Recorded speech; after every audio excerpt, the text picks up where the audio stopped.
આહાર શુદ્ધિ બહુ જ પ્રાથમિક પાયો છે. અને વેદની અંદર કહેવાયું છે આહાર શુદ્ધૌ સત્વ શુદ્ધિ સત્વ શુદ્ધૌ ધ્રુવા સ્મૃતિ.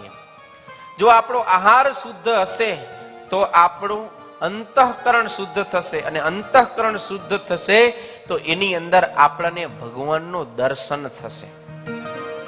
હવે અંતઃકરણ જ આપણું મલિન થઈ ગયું હશે, ભ્રષ્ટ ગોબરું થઈ ગયું હશે, તો એમાં ક્યારે પણ ભગવાનનું દર્શન આપણને થવાનું નથી. માટે ગમે એવું ખાનારો, ગમે ત્યાં ખાનારો હશે ને એને ક્યારે પણ ભગવત તત્વની પ્રાપ્તિ નહીં થાય. સત્વમ યદ બ્રહ્મ દર્શનમ, સત્વગુણ છે એ જ આપણને ભગવાનનું દર્શન કરાવનારો છે. બાકી આપણે જો સાત્વિકતા જીવનની અંદર નહીં જાળવીએ, જીવનને આપણે મલિન કરી નાખશું, ભ્રષ્ટ કરી નાખશું, તો ક્યારે પણ આપણી બુદ્ધિની અંદર સારા વિચારો નહીં આવે.